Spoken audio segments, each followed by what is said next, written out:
Here are some rules which you have to remember while you are making changes in direct speech. In direct speech, to change it into indirect speech. First is if the reporting verb is in the present tense or future tense. For example, say or will say. I'll let you know about which thing I am talking here. I am talking about this part, which is before starting of inverted commas. As you can see in example, Aksa says I eat a mango. So says is present tense. We always have seen that either there is said or there is said to. Fine. But in reporting verb means before starting off inverted commas, if you are given says or if you are given will say. For example, let me tell you one more example. If there is, let me type it here, Exa will say, comma, inverted comma start, I eat a mango. Right? If this sentence is given in direct speech, then also you will not make any change. So as you can see, if you are given says and will say, that means reporting verb is in present tense or future tense, then there will be no change in the tense of the verb. Of course, you will make the change in pronoun. That means person you will change. As I'll type here, Axa will say that that she eats a mango. Now you can see I have made the changes in person, but I am not going to make any change in verb, in tense, if you are given will say or says. Next thing, if the direct speech, exception means exceptional case when you don't change direct into indirect, means when you don't make the changes in tenses again. If the direct speech contains the universal truth, the tense of the direct speech remains unchanged even if the reporting verb is in the past. As you can see in the example, the teacher said, it's not future, it's not present. Said is given. Still, we are not going to make any change in verb. And the reason is that this statement, when it is written, the sun rises in the east, this will always remain a truth. There will be no change. It used to happen in past, it is happening in present, and it will also it will also be held in future. So you, even if there is said, you won't make any change. This is exceptional case, because we have learned if we are given said or said to, means reporting verb is in the past tense, then we have to make changes. But this is exceptional case that we won't make any change if we are given a universal truth.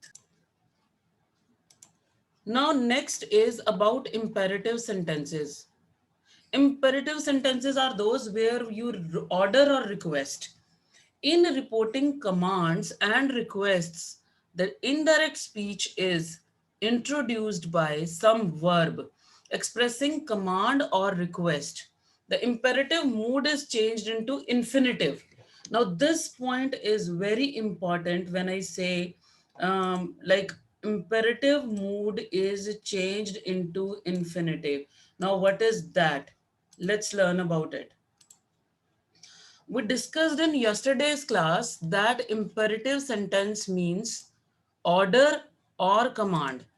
And order or command directly start with a verb, right?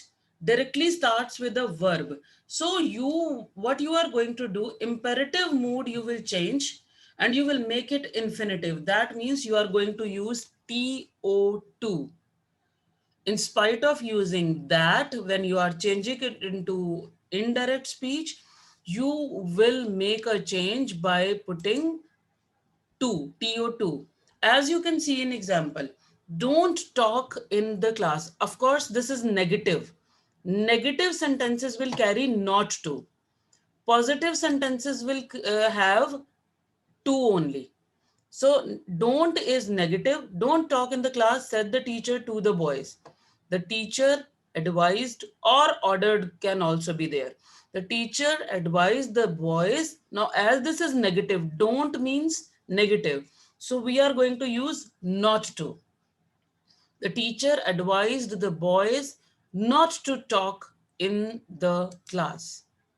Now this is indirect speech. Next thing you can see, please give me something to eat. I am hungry. The old man said to them. Now the old man requested them. Now you can see, please give me something to eat. There is no use of not, don't, or no. So that means this sentence is not negative one. So when the sentence is not negative one, you will use to. So as you can see here, that negative sentence will start with not to, right? And which sentence is not negative, that will start with to, infinitive. So imperative mood is changed into infinitive one. So the old man requested them to give something to eat and said that he was hungry. So two sentences are joined here. Next example, be careful, said he to her. Now again, you can see there is not a negative sentence. So you will just write down he ordered her. As you can again see, there is infinitive to. He ordered her to be careful. Now this is how you deal with the sentences which are imperative. Chalo, let's talk about exclamatory sentences. Now there are certain rules for exclamatory sentences. Sentence which expresses strong feeling or sorrow, of joy or sorrow or wonder, is called exclamatory sentence. Means any sentence which expresses your strong feelings. It can be any feeling, like it can be of happiness, it can be of sadness, you can be surprised. So all these sentences are called exclamatory, and in the end they do have sign of exclamation, as you can see in example. Now, how do we change it? In reporting exclamation and wishes, the indirect speech is introduced by some verb expressing explanation or wish. Means if there is sadness, then you will say exclaimed with sorrow. If there is happiness, you will say exclaimed with happiness. If there is surprise, then you will say exclaimed with surprise or wonder. Now you can see in examples, she said, alas, I failed in exam. Now this is sad expression. So you will say she exclaimed sadly. You can also write down with sadness or with regret, not regret actually, with grief, because she is sad. So she exclaimed sadly is also correct, that she had failed in exam. And please focus on this point, that other changes are going to remain same. Which are those changes? Remove punctuation marks, change of tense, change of person. That is going to be same in every type of sentence. Now next one. He said, bravo, you have done well. Now you can see this is a kind of praise of somebody when you say bravo. He applauded him. You can also write down by, in spite of putting comma there. He applauded him by saying that he had done well. And you can also put a comma there. Then we do have rules of interrogative. We did it, did all the rules yesterday also. So let's take a quick revision of that. I told you that there are two main kinds of interrogative sentences. The ones which start with auxiliary verb that we did, and others start with a question word: what, why, when, where, how, etc. Interrogative sentences begin with auxiliary verb, means helping verb, are changed into indirect speech by using if or whether.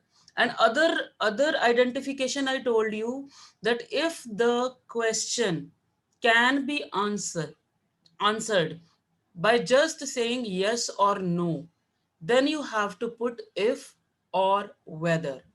And if that question cannot be answered with yes or no, then you will put the same word. The reporting verb said, or any other word used as reporting verb, changes into. Now, which words you can use for questioning? Question means the direct speech. If it contains interrogative sentences, then you can use these words in spite of using told.